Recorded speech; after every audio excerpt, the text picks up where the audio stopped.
आश्चर्य है इस बिहार राज्य में हो क्या रहा है, किसी को समझ में नहीं आ रहा है कि मुख्यमंत्री कह रहे हैं और मुख्यमंत्री के बात को विभाग नहीं मान रहा है, ट्रांसफर नहीं मिल रहा है, त्रस्त है, भाजपा भरोसा दे रही है, उस भरोसे का कुछ हो नहीं रहा है। पिछले 6-7 महीनों में इतना पत्राचार हुआ है, इतना रोज पत्र निकलता, नए नए फरमान आदेश निकलते हैं।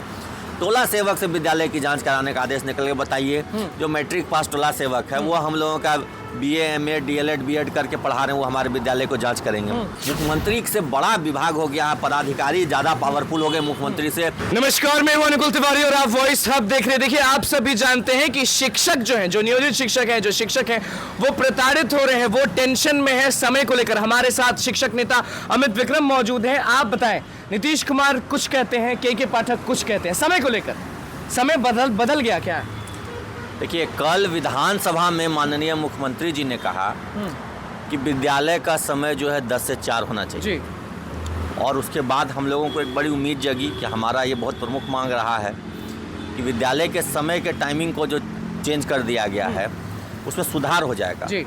लेकिन शाम होते होते जो हमारी खुशी थी वो दुख में बदल गया। अच्छा, पहले बम बम हो गए थे, खुश हो गए, एकदम खुश हो गए थे हम लोग कि भाई मुख्यमंत्री जी ने हाउस में कहा है, कोई चुनावी रैली सभा में तो कहा नहीं है कि कुछ भी भाषण दे दिए, हाउस में कोई बयान वक्तव्य दिया जाता है तो कानूनी रूप से मान्य होता है, वो एक आधिकारिक वक्तव्य होता है मुख्यमंत्री जी का। वहाँ पे उन्होंने कहा कि 10 से 4 चलेगा विद्यालय, और शाम होते होते 10 से 4 के बदले वही सिस्टम 9 से 5 रह गया। बस घंटी पीरियड्स का हेरफेर कर दिया गया। जो पहले फर्स्ट पीरियड 9:30 से शुरू होकर 3:30 तक चलता था उसको 10 से 4 कर दिया और 9 से 10 कर दिया। 1 घंटा बच्चों को प्रार्थना कराइए, तो योगा कराइए, अभ्यास कराइए। लेकिन जाना वही समय पे है, उसी समय पे जो समय के पाठक ने बताया। जी, जो शिक्षा विभाग का पुराना आदेश था वो 9 से 5 का, वो 9 से 5 ही रहा जी। तो मुख्यमंत्री जी की बात का तो कोई वैल्यू नहीं रह गया। मुख्यमंत्री जी ने जो घोषणा की सदन में उसको तो विभाग मान नहीं रहा है। ये बड़े आश्चर्य की बात है कि हमारे देश में, लोकतांत्रिक देश से, संविधान से चलने वाला देश है, यहाँ कार्यपालिका बड़ी नहीं हो सकती है विधायिका से। विधायिका की जो प्रमुख है, जो सरकार के मुखिया हैं, उन्होंने कह दिया कि भाई ये टाइमिंग नहीं चलेगा, आप 10 से 4 कीजिए। और शाम तक में, मतलब कहिए कि 5-6 घंटे के अंदर मुख्यमंत्री जी के वक्तव्य को दरकिनार करते हुए वही 9 से 5 का शेड्यूल जारी रखा। मतलब कि आप लोग को नोटिस आया, आप लोग को मैसेज आया, क्या आया? हाँ, एकदम विधिवत पत्र जारी हुआ है शिक्षा विभाग की ओर से। उस पत्र में साफ साफ लिखा हुआ है कि पूर्व के आदेश यथावत रहेंगे, सिर्फ घंटियों का समय फेरबदल कर दिया गया। घंटियों का क्या बदलाव हुआ? देखिए, जैसे 9 बजे से स्कूल खुलता है, बच्चे आते हैं, प्रार्थना सत्र होता था, और 9:30 बजे से कक्षा प्रारंभ होती थी, 3:30 तक चलती थी। अब फिर 3:30 से 4:15 तक मिशन दक्ष चलता था। अब उसको क्या कर दिया कि विद्यालय 9 बजे ही खुलेगा। लेकिन अब जो आधे घंटे का चेतना सत्र था उसको बढ़ा के 1 घंटे का चेतना सत्र कर दिया। मतलब 9 बजे जाइए और 1 घंटा कुछ ना कुछ बच्चों को कराइए। कुछ ना कुछ क्या, उनको प्रार्थना कराइए, चेतना सत्र कराइए, उनको योगाभ्यास कराइए, कसरत करवाइए। अब फिर 10 बजे से आप क्लास लगवाइए। तो अंतर कहाँ हुआ? जाना तो बच्चों को भी 9 बजे होगा, बढ़ गया, 9 बजे ही जाना होगा। पहले 3:30 बजे उनकी छुट्टी होती थी, अब 3:30 नहीं 4 बजे छुट्टी होगी। मतलब मुख्यमंत्री जी ने कहा समय कम करने, तो विभाग ने समय कम करने के बदले और समय बढ़ा दिया। तो अगर बच्चों की छुट्टी होती है 4 बजे, तो आपकी छुट्टी भी 4 बजे होगी कि आपको 5 बजे जाना होगा? बच्चों की छुट्टी 4 बजे होगी। उसके बाद मिशन दक्ष के तहत जो क्लास चलाने की बात है, या विशेष कक्षा हाई स्कूल के लिए चलाने की बात है, वो 4 बजे से फिर 5 बजे तक चलेगा। तो शिक्षकों की छुट्टी पुनः 5 बजे ही रहेगा। तो ये तो हमारी समस्याओं का कोई समाधान हुआ नहीं। और मुख्यमंत्री जी सदन में आकर के कह रहे हैं शिक्षकों के मुद्दों पर, उन्होंने कहा कि नहीं 9 से 5 नहीं चलेगा, 10 से 4 चलेगा जी। उसका पालन समझ में नहीं आ रहा। आखिर विभाग क्या सरकार की कंट्रोल से बाहर? आप लोग थकते नहीं हैं कि हर दिन कुछ ना कुछ नया चीज़ आप लोग को झेलना पड़ता है, हर दिन कुछ ना कुछ नया नोटिस पहुंच जाता है? कल हम जब मिले थे बहुत लोगों से, नियोजित शिक्षकों से, तो उनसे हमने बोला तो उन्होंने कहा कि एक नया चीज़ आया है कि फ़ोटो खिंचवाओ और फोटो भेजो। ये क्या है? देखिए, हम लोग त्रस्त हो चुके हैं, थकने की बात नहीं, त्रस्त हो चुके हैं। पिछले 6-7 महीनों में इतना पत्राचार हुआ है, इतना रोज पत्र निकलता, नए नए फरमान आदेश निकलते हैं। टोला सेवक से विद्यालय की जांच कराने का आदेश निकल के बताइए, जो मैट्रिक पास टोला सेवक है वो हम लोगों का BA MA DLED BEd करके पढ़ा रहे हैं, वो हमारे विद्यालय को जांच करेंगे। इससे भी संतुष्टि नहीं, तो नया निकल गया कि नहीं 9 बजे 8:30 बजे विद्यालय पहुंचना है। 9 बजे भी नहीं जी, 8:30 बजे पहुंचना है। अब पहुंच करके वहाँ पे 8:45 में 9 बजे सेल्फी खींचेंगे, जो निरीक्षण करने आएंगे। मतलब आप 8:30 बजे जाएंगे तो सेल्फी खींचेंगे कब? 9 बजे खींचेंगे? हाँ, 9 बजे एकदम गेट के पास सभी शिक्षकों खड़ा होकर सेल्फी खींच के भेज देना है। अब बताइए इस तरह का मतलब एक एक करके भेजना है कि ग्रुप फोटो भेजना है?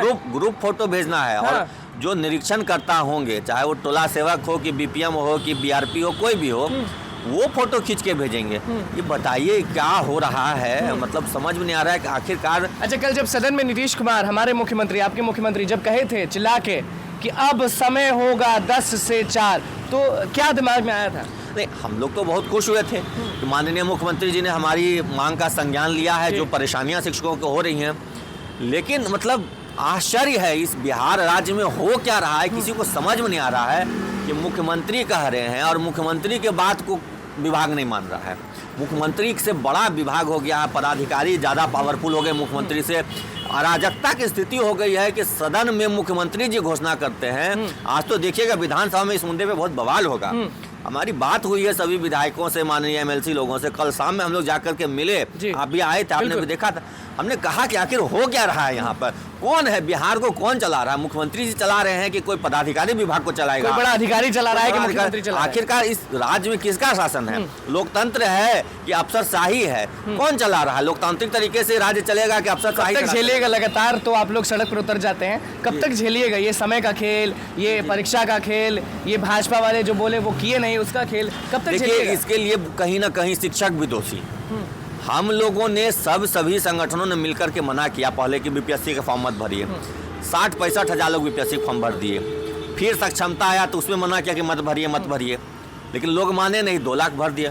मजबूरन होकर के जब देखा, आंकड़ा आने लगा कि 1.5 लाख फॉर्म भरा रहा है, 2 लाख फॉर्म भरा रहा है, आखिरकार परसों 19 तारीख के रात तक लोग फॉर्म भरे हैं कि भाई सब लोग भर दिया, हम लोग आप भरे कि नहीं?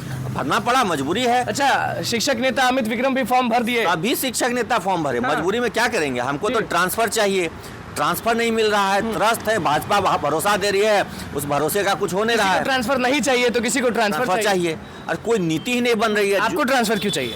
बिल्कुल चाहिए। देखिए, मैं भी चाहता हूँ कि मेरी पोस्टिंग पटना में हो जाए, तो मुझे थोड़ा आराम रहेगा। बार बार मुझे कई कामों से पटना जाना पड़ता है, परिवार के देखरेख के लिए गाँव जाना पड़ता है, तो ये सब चीज़ों से, और मैं नहीं, मतलब हजारों हजार शिक्षक परीक्षा तो दे लेंगे। लेकिन लोग जब कल मिले थे हमें, नियोजित शिक्षक जितने भी मीटिंग कर रहे थे, उनका कहना है कि परीक्षा चलिए हम दे देंगे, हम तेज हैं, जी, हम परीक्षा पास भी कर जाएंगे। क्योंकि एक समय पे हम लोग जो परीक्षा दिए थे वो लाखों की संख्या में लोग बैठे थे, आप भी हमेशा कहते हैं। लेकिन फायदा क्या होगा परीक्षा देने? वही देखिए, समस्या तो वही ना है कि आखिरकार विभाग में एकरूपता नहीं है। जिसको ट्रांसफर चाहिए आप ट्रांसफर दीजिए, जिसको नहीं चाहिए उसको वहीं रहने दीजिए।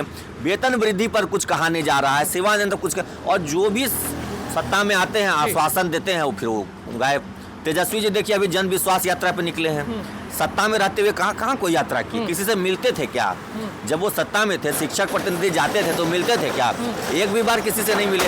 अब विपक्ष में आए हैं तो जन विश्वास यात्रा, सभी को बुला के मिल रहे हैं। उनके शिक्षा मंत्री सदन में लंबा चौड़ा भाषण दे रहे हैं। सत्ता में थे सब चुप्पी साधे हुए थे। शिक्षक त्रस्त है, परेशान है, मजबूर है। क्या करेंगे शिक्षक? अब ये सवाल है। क्या करेंगे? शिक्षक बटे हुए हैं, शिक्षक एक पैर पे नहीं है। आधे शिक्षक फॉर्म भर दिए, आधे नहीं भरे। अब आपस में टकराव की स्थिति है। जिनको ट्रांसफर चाहिए वो फॉर्म भर रहे हैं कि भाई हमको कोई तो उपाय नहीं, हम ट्रांसफर लेंगे, हम क्या करें? जिनको नहीं चाहिए वो बेचारे लटके हुए इंतजार कर रहे हैं कि कोई वैकल्पिक रास्ता निकले। तो शिक्षक समाज बटा हुआ है, शिक्षक में एकता नहीं है। सभी संघों ने एकजुट होकर आह्वान किया, तभी 1.5 लाख फॉर्म भरा गया था। तभी 1.5 लाख? हाँ, 16 तारीख का रिपोर्ट था ना कि 1.5 लाख फॉर्म भरा दिया गया। जब ये आंकड़ा आया तो हम लोग का होश उड़ गया, सभी शिक्षक नेताओं के होश उड़ गए। आखिर ये क्या हो रहा है? एक तरफ हम इतना बड़ा आंदोलन कर रहे हैं और एक तरफ शिक्षक हमारा बात नहीं मान रहा है।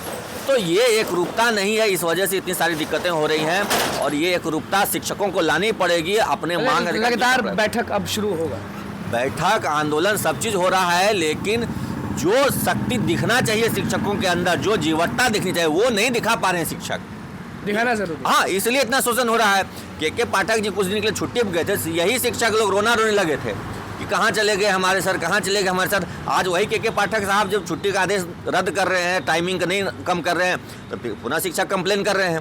तो शिक्षकों को भी समझना चाहिए उनको क्या चाहिए, और अगर जो चीज चाहिए तो उसके लिए उन्हें अपने संघ पर विश्वास रख के संघर्ष करना पड़ेगा। अलग अलग चलेंगे तो सब बट जाएंगे, हम लोग भी बट मिलेगा, कुछ नहीं मिलेगा, तो झेलेंगे सब शिक्षक। चलिए देखिए, हमारे साथ शिक्षक नेता अमित विक्रम मौजूद थे और सीधे बात करते हैं। हमेशा नियोजित शिक्षकों की साथ देते हैं, राजकर्मी की बात करते हैं, प्रॉब्लम्स की बात करते हैं। आज क्या बोले वो आपने सुन लिया। अब देखना ये होगा कि समय को लेकर क्या सरकार बोलती है, समय को लेकर क्या शिक्षा विभाग बोलती है और इनका क्या होता है, क्योंकि सक्षमता परीक्षा का जो फॉर्म है वो अमित विक्रम भी भर चुके हैं, शिक्षक नेता भी अब फॉर्म भरने लगे। अब देखना होगा कि फॉर्म भरने के बाद फायदा कितना होता है, परीक्षा होने के बाद फायदा कितना होता है, क्योंकि लगातार ये लोग हाई लेवल मीटिंग कर रहे हैं। तो बस अब देखना होगा कि नियोजित शिक्षकों के साथ होता क्या है। तो बस हमारे चैनल को सब्सक्राइब कर, लाइक कर। धन्यवाद।